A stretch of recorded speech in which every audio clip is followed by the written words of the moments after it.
नमस्कार, सेंट्रल गोंडवाना खबर में आपका स्वागत है। मैं हूं राघवेंद्र। आज हमारे साथ बातचीत के लिए दिल्ली विश्वविद्यालय की चर्चित समाजशास्त्री प्रोफेसर नंदिनी सुंदरम हमारे साथ मौजूद है। प्रोफेसर नंदिनी सुंदरम, आपका बहुत बहुत स्वागत है सेंट्रल गोंडवाना खबर की इस बातचीत में। सुंदरम नहीं, सॉरी, प्रोफेसर नंदिनी सुंदर, थैंक यू मेरी गलती सुधारने के लिए। प्रोफेसर, आपने 1990 के दशक में बस्तर में काम शुरू किया था जी, और तब आप बस्तर से आप इंट्रोड्यूस हुई एक पीएचडी स्टूडेंट के रूप में, बट उस समय भी एज ए पीएचडी स्टूडेंट आपने काफी समय गुजारा। अगर आप इजाजत दें तो क्या मैं पूछ सकता हूं, क्योंकि 1990 का जो दौर था उस समय ठीक 10-1 साल पहले बस्तर में माओवाद शुरू हुआ था और देश का जो पढ़ा लिखा तबका था, जो यूथ था, उसके अंदर इस पूरे मूवमेंट को लेकर के एक रोमांटिक जैसा फीलिंग था। कुछ आपके अंदर कुछ ऐसा था क्या 1990 के दशक में जब आप इस मूवमेंट से इंट्रोड्यूस हुई? नहीं, एक्चुअली मेरा थीसिस बस्तर के इतिहास पर था। जो विद्रोह हुए थे सरकार कॉलोनियलिज्म के समय, तो और मैंने 1 साल गुजारा एक गांव में जो दरभा और सुकमा के बीच में है, कोकानार में। तो वहाँ माओवाद नहीं फैली हुई थी और हम लोग सुनते थे कि जैसे किश्ताराम में या गोलापल्ली में एनकाउंटर हुआ, 1-2 लोग मारे गए। पर उस समय जैसे बीच में 2005 के बाद जैसे पूरे बस्तर में फैल गया था, उस समय वैसा नहीं था, काफ़ी शांत था। तो मैं नक्सलिज्म के ऊपर काम करने नहीं गई थी और मेरा कोई ऐसा रोमांटिक वो नहीं था कि नक्सलियों को लेकर। मैं बस्तर के इतिहास और संस्कृति के ऊपर काम कर रही थी। ओके। एक आपको लेकर के ये है कि जो दक्षिणपंथी राजनीति को जो लोग फॉलो करते हैं वो तो सीधे सीधे आपके ऊपर आरोप लगाते हैं कि आप माओवादियों की सिंपैथाइजर हैं, उनकी समर्थक हैं। मेरा ऐसा कोई इंटेंशन नहीं है। मैं जहाँ तक आपको जानता हूँ, मैं आपको प्योरली एक स्कॉलरिस्टिक पर्सन के रूप में, और मैं उससे आपसे बात करना चाह रहा हूँ। सलवा जुडूम जब आप शुरू हुआ था तो सलवा जुडूम को लेकर के शायद इस देश में सबसे ज्यादा क्रिटिकल आप थी। आप कोर्ट गई, सुप्रीम कोर्ट गई और बाद में सलवा जुडूम बंद हुआ। और उस समय या उसके पहले, मुझे करेक्ट कीजिएगा, कि आपके ऊपर एक मर्डर का चार्ज लगाया गया था, वो क्या है? ये 2-3 सवाल आपने जो पूछे थे। एक तो मैं लगातार, जैसे मेरा पीएचडी ख़त्म होने के बाद भी मैं बस्तर जाती रही, फॉरेस्ट राइट्स के ऊपर रिसर्च किया। तो जब सलवा जुडूम शुरू हुआ तो हमने सुना कि ऐसा कुछ हुआ, तो हम लोग मैं भी गई एक फैक्ट फाइंडिंग टीम के साथ, PUDR PUCL, और बहुत भयानक स्थिति थी। हर मतलब 100 मीटर एक SPO वाले हमें रोक रहे थे। लोग ऐसे सशस्त्र सरकार के लोग उनके दिए हुए बंदूकें के साथ घूम रहे थे और हमें रिपोर्ट आ रही थी कि गांव के गांव जलाए जा रहे थे। तो मुझे बहुत बुरा लगा, क्योंकि मेरा लगाव है बस्तर और उनके लोगों के साथ, और मुझे लगा कि ये ऐसी भयानक स्थिति मेरे बस्तर में कैसे हो गई। तो उसके चलते चलते फिर हम लोग और रिसर्च करना शुरू किए और 2006 में एक टीम गई थी। मिस्टर BG वर्गीस, जो इंडियन एक्सप्रेस के एडिटर थे, एडिटर्स गिल्ड के भी थे उस समय, मिस्टर हरिवंश जो फिर डेप्यूटी स्पीकर बने राज्यसभा के, उस समय प्रभात खबर के थे, मिस्टर EAS शर्मा जो former secretary government of India, और हम 2-3 और लोग थे। रामचंद्र गुहा थे जो जाने माने हिस्टोरियन है। तो हमने भी बहुत बुरी स्थिति पाई। तो उसका हमने एक रिपोर्ट बनाया और उस समय हम सबसे मिले थे, प्लानिंग कमीशन के लोग से, होम मिनिस्टर, क्योंकि मिस्टर BG वर्गीस का तो पहुंच था सबके यहाँ। तो सरकार सुनने के लिए तैयार नहीं थी। तो मनीष कुंजाम और के नेतृत्व में हम उनसे भी, उन्होंने भी एक केस फाइल किया, हमने भी, मतलब 1-2 पैरेलल केस थे जिसमें 3 लोग बस्तर के लोकल लोग थे, फिर रामचंद्र गुहा, EAS शर्मा और मैं। तो वो केस, हमारा कहना था कि सरकार जनता को ऐसे कैसे शस्त्र बांट रही है और बोल रहे कि आप जाओ माओइस्ट के साथ लड़ाई करो, ये तो बिल्कुल गैर कानूनी है। जैसे कि सरकार बजरंग दल को आर्म्स दे दे और बोले कि जाओ, छूट है, ऐसे तो कोई संविधान में हम मान नहीं सकते। दूसरी बात है कि इतने सारे गांव जेले हैं, कितने लोग बलात्कार हुआ है, तो उस सब की जांच हो। तो अभी भी मेरा वही मांग है कि आप शांति वार्ता करो माओइस्ट के साथ या जो भी हो या ना हो, पर जनता को क्या न्याय मिलेगा? इतने सालों से इतने सारे लोग मारे गए हैं, इतना सारा बलात्कार हुआ है, गांव जले हैं, तो उनको भी तो कुछ न्याय मिले। और हमारा केस अभी भी पेंडिंग है सुप्रीम कोर्ट में कि 2011 में सुप्रीम कोर्ट ने सलवा को बैन कर दिया। पूरी तरह से हमारी हमने जो एविडेंस प्रोवाइड की थी कि पूरी ये सरकार की चलाई गई योजना है, वो सब एक्सेप्ट हो गई। और फिर उन्होंने ये भी कहा कि आप जो फॉर्मर सरेंडर्ड माओइस्ट है उनको यूज़ नहीं कर सकते एसपीओ के रूप में, या किसी भी नाम से यूज़ नहीं कर सकते। तो अभी जो डीआरजी है वो बिल्कुल सुप्रीम कोर्ट की जजमेंट के खिलाफ उन्होंने बनाया है डीआरजी बस्तर फाइटर्स, क्योंकि ये सारे सरेंडर्ड माओइस्ट है।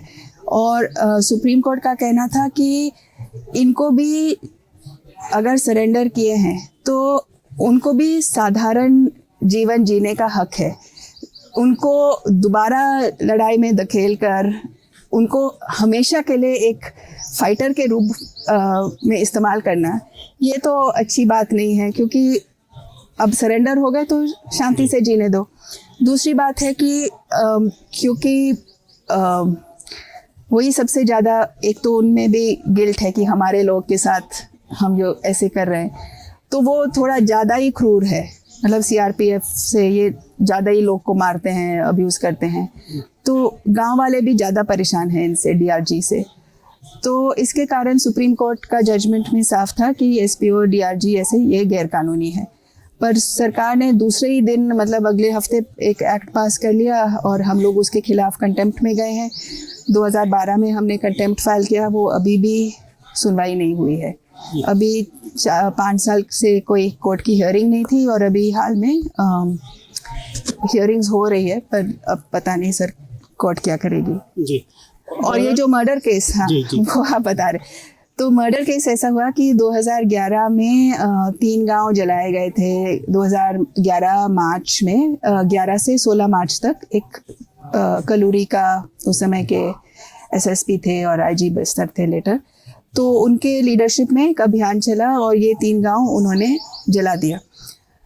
तो उस समय तब तक नेशनल रिपोर्टर्स भी आ गए थे, और अनिल मिश्रा और हिंदू राजस्थान पत्रिका के लिए और हिंदू के अमन सेठी ने उसको प्रकाशित किया कि ऐसे 3 गांव जलाए गए थे फोर्स ने। उसके बाद कांग्रेस ने भी उठाया और काफ़ी कुछ चला। फिर हम लोग भी उस समय सुप्रीम कोर्ट में हमारा चल ही रहा था हियरिंग्स मंथली, तो हमने भी बोला कि ऐसे, तो सुप्रीम कोर्ट ने सीबीआई इंक्वायरी ऑर्डर किया था। तो सीबीआई ने अक्टूबर 2016 में चार्जशीट फाइल किया, जिसमें लिखा है कि उन्होंने एसपीओज का नाम लिया कि फलाने फलाने एसपीओज ने गांव जलाया, और उससे साबित हुआ कि ये कलूरी का कहना था कि बहुत भीषण, एक तो पहले एफआईआर में लिखा था कि माओइस्टों ने जलाया, जब निकला कि माओइस्टों ने नहीं जलाया तो फिर वो बोल रहे कि नहीं हम लोग फायरिंग में अपने आप आगजनी हो गई। अब 3 गांव में अलग अलग सूबे में ऐसे इम्पॉसिबल है, तो मतलब पूरी तरह से उनका फॉल्स निकला। तो उसी समय क्योंकि सीबीआई ने चार्जशीट फाइल की थी उनके खिलाफ, तो कलूरी ने हमारे ऊपर ये मर्डर केस डाल दिया, जबकि वो एक कोई नामा गांव है जो दरभा, मतलब टोंगपाल क्षेत्र के पास है। तो उन्होंने हम लोग गए थे, संजय पराटे और कई लोग, हम लोग 6 लोग थे, तो एक फैक्ट फाइंडिंग करने गए थे मई में। ये आदमी की मर्डर हो रही है नवंबर में, और हम लोग तो कहाँ, मैं तो दिल्ली में अपने एमफिल मीटिंग कर रही थी, तो हमें कोई इस आदमी का नाम भी नहीं पता, क्या है, नामा गांव का है कौन, कुछ भी नहीं। तो कलूरी ने हम सबका नाम जोड़ दिया कि हमारे कारण ये, क्योंकि हम वो गांव के पास गए थे, तो हमारे कारण ये आदमी का मर्डर हो गया। अब बिल्कुल, और वो महिला जिसकी जो वाइफ थी जिसका मर्डर हुआ था, तो उसने फिर एनडीटीवी के रिपोर्टर ने जाके उनसे पूछा, वो तभी उसने जन्म दिया था तो उन्होंने डिलीवरी हुई थी, तो उनसे पूछा था कि आपने क्या इन लोगों का नाम लिया, तो उसने बोला कि मैंने तो ऐसा कुछ नहीं कहा, मैं उनको जानती भी नहीं हूँ, मैं क्यों उनका मतलब नाम रही। तो फिर उसके चलते फिर बाद में हमारे खिलाफ जो मर्डर केस था वो खारिज हो गया। और बाद में मैं भी उस महिला से मिली थी, मेरे पास भी रिकॉर्डिंग है कि उसने कुछ भी नहीं बोला, तो मैंने बोला फिर क्यों ऐसे, तो बस दबाव था। तो मतलब उन्होंने बोला भी नहीं, अपने आप उन्होंने, मिस्टर कलूरी ने ऐसे ही गलत कहानी बना दी। फिर NHRC ने भी हमको मानहानि के लिए 1-1 लाख दिया था। अच्छा। कि वो मान गए कि हमको पूरी तरह से हमारे साथ जो हुआ था वो पूरी तरह से गलत हुआ था। तो ये पैसे मतलब आप लोगों ने मानहानि का केस किया था उसके बदले? नहीं, POCL ने NHRC को लिखा था कि इनके साथ ये कैसे जी। और फिर उसको रिस्पॉन्स देते हुए उन्होंने हम सबको 1-1 लाख दिया था। जी। 2009-10 में आपकी एक किताब आई थी जो हिंदी में अनुदित हुई, दावानल के नाम से। वो एक्चुअली किताब आई थी 2013 में इंग्लिश में। ओके। और फिर अभी 2 साल पहले हिंदी में आए हैं दावानल। तो फिर भी लगभग 10 साल 11 साल पुरानी बात है। तो उस किताब, अनफॉर्चुनेटली मैंने किताब पूरी नहीं पढ़ी है, उसका कुछ शुरुआती इंट्रोडक्शन बस पढ़ा है, तो किताब के बारे में मैं बहुत बात नहीं कर पाऊंगा। बट ये ज़रूर उससे जाहिर हुआ पहले 10-12 पन्नों से ही कि वो किताब जो एट्रोसिटीज़ हुई थी उस समय उनके बेस पे ही लिखी गई थी। तो अब क्या लगता है कि उस किताब के आने के लगभग 11 साल बाद क्या आप बस्तर में कोई चेंज देखती हैं? आप किसी तरह का कुछ चेंज हुआ है या उसी तरीके का वायलेंस है, एट्रोसिटीज़ जनरल पब्लिक के खिलाफ, आदिवासियों के खिलाफ उसी तरह से जारी है या कुछ चेंज आया है? मतलब वो पॉजिटिव नेगेटिव किसी भी तरह का चेंज अगर आप मेंशन करना चाहें। तो एक्चुअली जो 2005 से जो युद्ध चला हुआ है तो उसमें कई फेजेस देखते हैं हम। तो सलवाजुरुम का फेज था जिसमें लोग को विस्थापित किया जा रहा था, गांव जलाए जा रहे थे। उस समय लोग को मार के उनके लाशें जंगल में छोड़ दिया जा रहा था। तो कोई आंकड़े नहीं थे कि कितने लोग मारे गए हैं, कुछ भी नहीं। फिर 2009 से ऑपरेशन ग्रीन हंट का फेज हुआ, तो उसमें बड़े बड़े एनकाउंटर हुए थे, जिसमें जैसे ये ताड़मेटला का केस भी था। एक तो 76 कांड हुआ था जिसमें CRPF के 76 लोग मारे गए, और फिर ये ताड़मेटला के गांव को जलाए गए थे फोर्स के द्वारा। फिर एडेसमेटा, सरकेगुड़ा, ये सब, मतलब सरकेगुड़ा में जैसे 17 लोग मारे गए, एडेसमेटा में 8 लोग मारे गए। तो ऐसे बड़े बड़े कांड हो रहे थे ऑपरेशन ग्रीन हंट में, तो वो ज़्यादातर CRPF से लीड हो रहे थे। तो 2012 से CPI ने बड़ी रैली की थी, तो उसके बाद लोग अपने गांव जो आंध्रा भाग गए थे, शिविर में चले गए थे, ज़बरदस्ती ले जाया गया उनको शिविर में, सब धीरे धीरे लोग वापस आने लगे। तो 2015-16 एक तरह से लोग वापस बसने लगे। खेती भी, क्योंकि खेती का ज़मीन भी तो पूरा ख़राब हो गया था, उसको धीरे धीरे घर बसाने लगे दोबारा। सरकार की तरफ से कोई मदद नहीं। हम मांगते रहे कि कुछ मुआवजा होना चाहिए जो घर जलाए गए हैं, और पूरी तरह से सरकार उसको टालती गई। फिर हम ये भी मांगे थे कि स्कूल्स को दोबारा शुरू करें, क्योंकि सलवाजुरुम के समय ये हुआ था कि सारे स्कूल टीचरों को कैंप में बुला दिया गया, और माओइस्ट ने भी कुछ स्कूल्स को ब्लास्ट किया, कहते हुए कि ये CRPF लोग यहाँ रुकते हैं, तो उनको ब्लास्ट किया। सरकार ने भी स्कूल्स को खींच लिया। तो गांव में कोई स्कूल ही नहीं था, तो हमने मांगा कि CRPF फोर्स को नहीं रुकाया जाए कोई भी स्कूल में, और स्कूल दोबारा शुरू किया जाए। वो भी नहीं हुआ। फिर चलते चलते 21-22 में फिर स्कूल्स कुछ शुरू हुए हैं कोंटा में, और वो एक फेज़ था 15-16 में कि लोग वापस आने लगे थे। फिर 16 में मिस्टर कलूरी आई, फिर एक बार बहुत ह्यूमन राइट्स एक्टिविस्ट के ऊपर, जैगलैक के ऊपर भी सारा दमन, बहुत लोग को मारना शुरू किया, बलात्कार हुआ, ये बेलम निंड्रा उस तरफ महिलाओं के साथ बहुत बुरा हुआ। फिर मिस्टर कलूरी चले गए, फिर थोड़ी शांत हुई। फिर अभी पिछले साल से जब से BJP सरकार आई है 400 लोग को मारे हैं। तो एक तरह से पिछले 10-20 साल से, अब जून 5 को सलवाजुरुम का 20th एनिवर्सरी होगा, एनिवर्सरी कहे या मातम कहे, जो भी, तो लोग लगातार बहुत ही सदमे में रह रहे हैं। एक आध साल ठीक होगा उनके लिए, जिसमें सांस ले सके, और फिर दोबारा उनके ऊपर हमला। और हम देख रहे हैं कि वही गांव जो गांव के नाम हम लोग सलवा जुर्म के समय लोग ने ज्ञापन दिया था, मनीष की बड़ी रैली थी उस समय, तो चिट्ठियाँ दी थी कि हमें प्लीज़ हमारा पूरा गांव जलाया गया है, तो वही नाम कोरचोली अभी भी 2024 में उन पर अटैक हुआ था। तो बेचारे लोग 20 साल से ये सह रहे हैं। तो इसीलिए लोग की बहुत ज़रूरत है कि शांति वार्ता हो, शांति हो, उनको जीने का हक हो। और बीच में ये अच्छी बात हुई थी कि ये जैसे मूलवासी बचाओ मंच, जो बच्चे उस समय जुर्म के समय छोटे थे तो वो भाग गए थे, पूरे परिवार भाग गए थे, तो तब उन्होंने तय किया 2021 में कि जब सिलगेर का हुआ कि अब ठीक है, हम लोग भागेंगे नहीं, हम अपने अधिकार के लिए अपने गांव में लड़ेंगे। तो पूरी तरह से लोकतांत्रिक आंदोलन चला रहे थे और अभी बैन हो गए। तो एक सरकार को भी मौका था कि अगर लोकतांत्रिक आंदोलन है उसकी बात, कि अगर आप चाहते हैं कि लोग हथियार छोड़ दें तो आपको फिर लोकतांत्रिक बात मानना चाहिए ना, कि ये रास्ता ठीक है, हम लोग बात करेंगे आपके साथ। उनके साथ बात ना करके अभी उनको प्रतिबंधित करके, उनको सब अरेस्ट करके क्या दिखा रहे हैं कि इस देश में क्या लोकतंत्र का भी जगह नहीं है, हथियार का तो जगह नहीं है, पर लोकतांत्रिक तरीके से अगर लोग आंदोलन करेंगे तो उसको कैसे आप अरेस्ट कर रहे हो। तो वो भी दुख की बात है।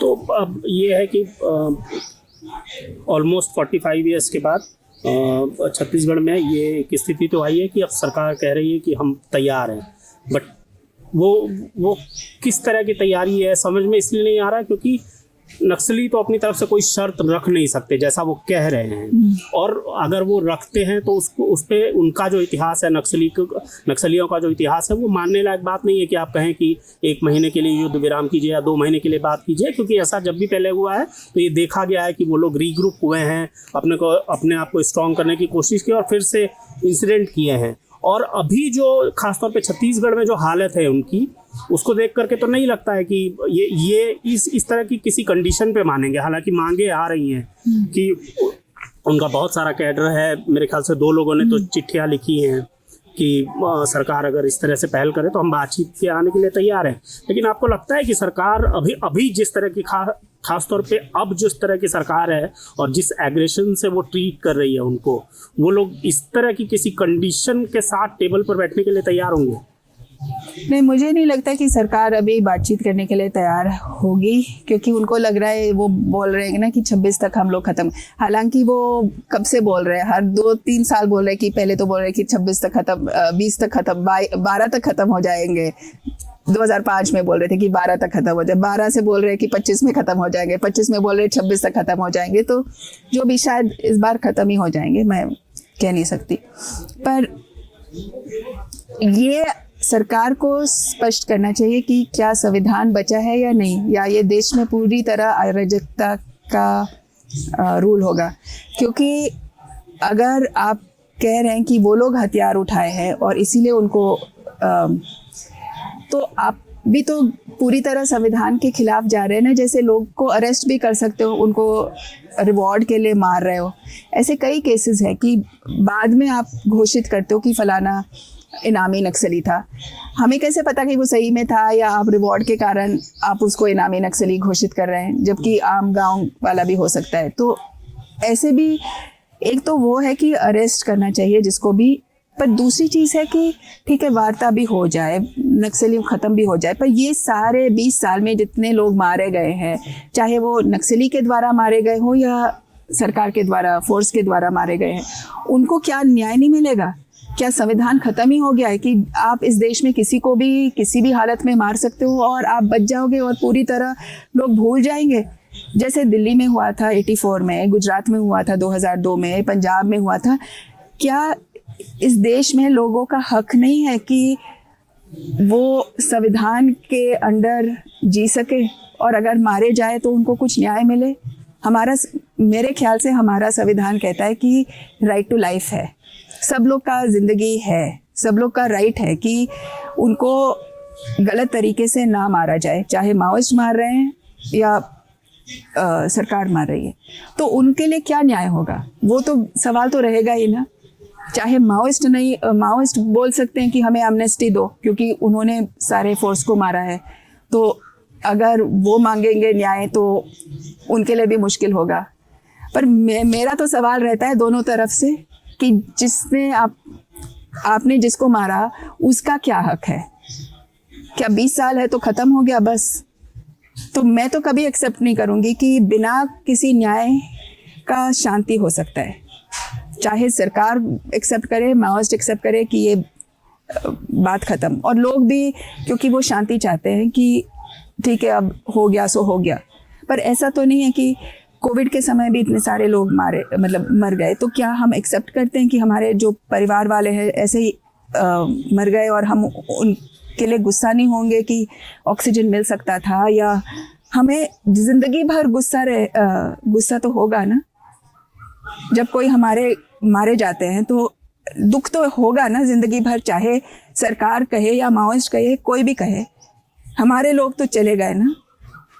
मुझे तो दुख लगता है कि इन लोग के साथ क्या होगा जो इतने सारे गांव जलाए गए। अभी तक सरकार ने एक गांव को भी नहीं बसाया।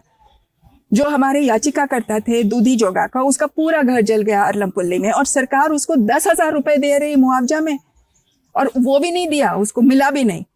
ये अपमान की बात है। सरकार ने पूरी तरह से बस्तर के लोग को अपमानित किया है। ये मतलब ये संविधान, मैं तो संविधान में पूरी तरह से मानती हूँ, मतलब उसको मानती हूँ, और मैं विश्वास करती हूँ कि अगर देश को आगे बढ़ना चाहिए तो संविधान के माध्यम से बढ़ना चाहिए। पर ये सरकार को भी तो मानना चाहिए और माओइस्टों को भी मानना चाहिए। बस ठीक है। आपने हमसे बातचीत की उसके लिए बहुत शुक्रिया। Thank you. Thank you.